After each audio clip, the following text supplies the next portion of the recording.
आज की इस गहरी चर्चा में हम एक बहुत ही दिलचस्प और थोड़ी डरावनी कहानी के बारे में बात करने वाले हैं। इस कथा संग्रह का नाम है the last ride to the afterlife और इसमें से हम जिस किस्से पर चर्चा करेंगे वो है द एक्स्ट्रा पैसेंजर।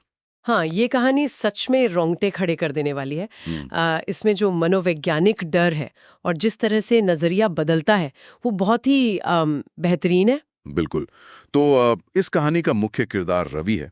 वो देर रात अपनी आखिरी बस से घर लौट रहा है और बस में सिर्फ 3 लोग हैं। मतलब रवि खुद, एक बस ड्राइवर और आगे की सीट पर बैठा एक बूढ़ा आदमी। सही कहा।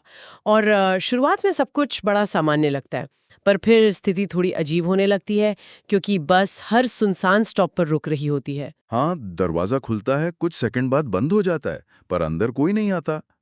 अब रात के वक्त अकेले सफर करते हुए ऐसी चीजें काफी डरावनी लगती हैं।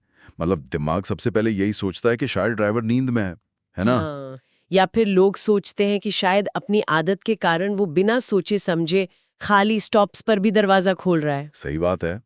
पर फिर ड्राइवर का एक छोटा सा वाकया पूरे सफर का तनाव बढ़ा देता है। जब रवि झुंझलाकर पूछता है कि भाई जब कोई है ही नहीं तो बस क्यों रोक रहे हो? और तब ड्राइवर शांति से जवाब देता है कि हर स्टॉप पर कोई ना कोई चढ़ रहा है। यही वो पॉइंट है जहां डर सच में महसूस होने लगता है। एकदम सही। ये विश्वास करने लायक तो नहीं लगता, पर इशारा मिल जाता है कि कुछ असाधारण हो रहा है। फिर रवि का गुस्सा होना तो स्वाभाविक है ना? बिल्कुल। वो चिल्लाकर कहता है कि वहां कोई नहीं है, और तभी वो पीले चेहरे वाला बूढ़ा आदमी पलट कर कहता है कि तुम उन्हें नहीं देख सकते क्योंकि तुम भी उनमें से एक हो। अरे बाप रे! और साथ ही ड्राइवर बताता है कि रवि खुद 3 स्टॉप पहले बस में चढ़ा था। पर रुकिए एक मिनट, यहाँ एक चीज मुझे समझ नहीं आई। हाँ, बताइए क्या समझ नहीं आया? अगर रवि पूरे होश में बस में बैठा था, तो उसे अपनी ही मौत का एहसास कैसे नहीं हुआ? मेरा मतलब है, एक आत्मा को ये क्यों लगेगा कि वो अब भी जिंदा है? ये बहुत अच्छा सवाल है। दरअसल इसका जवाब हमारे दिमाग की रक्षा प्रणाली में छुपा है। जब किसी इंसान के साथ अचानक कोई बहुत बड़ा हादसा होता है, तो दिमाग उस झटके को तुरंत स्वीकार नहीं कर पाता। अच्छा, तो मतलब वो अस्वीकृति या डिनायल वाली स्थिति होती है जहां दिमाग सच्चाई को ब्लॉक कर देता है। सही पकड़ा आपने। मौत या भयानक चोट के समय दिमाग में रासायनिक बदलाव होते हैं। दर्द और भय से बचने के लिए दिमाग एक ऐसी काल्पनिक स्थिति का निर्माण करता है जो उसके लिए जानी पहचानी और सुरक्षित हो। यानी दुर्घटना का सदमा इतना भयानक होता है कि दिमाग उस दर्द को झेलने के बजाय एक झूठी दुनिया गढ़ लेता है। ये तो बहुत ही अजीब और दिलचस्प बात है। और इस झूठी दुनिया को बनाने के लिए दिमाग हमेशा आदत का सहारा लेता है। जैसे रवि के लिए दफ्तर से छुटकर आखिरी बस से घर जाना एक रोजाना का नियम था। हाँ हाँ, बिल्कुल। तो मौत के ठीक बाद उस डिनायल वाले पल में उसके दिमाग ने उस नियम का इस्तेमाल करके ये पूरा भ्रम पैदा किया। बिल्कुल। एक ऐसी दुनिया बनाई जहां सब कुछ सामान्य लग रहा हो, ताकि उस दर्दनाक सच्चाई का सामना ना करना पड़े।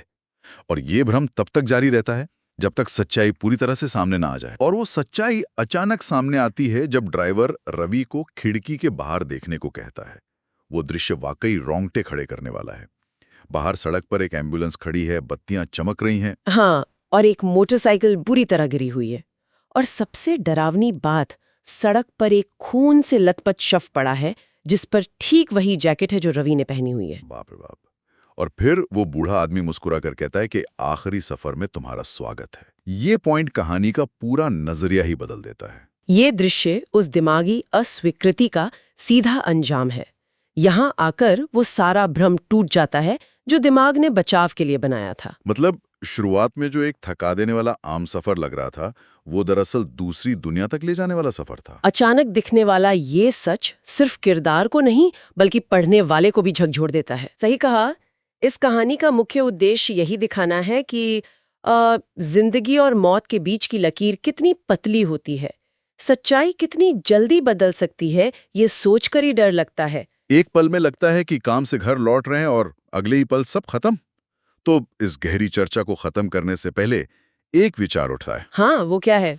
क्या मौत के तुरंत बाद इंसानी दिमाग अपने बचाव के लिए हमेशा एक जानी पहचानी क्रिया का भ्रम पैदा करता है, जैसे रोजाना की तरह घर जाने वाली बस पकड़ना? ताकि उस अचानक हुए हादसे के सदमे और झकझोर देने वाली सच्चाई से कुछ देर के लिए ही सही बचा जा सके।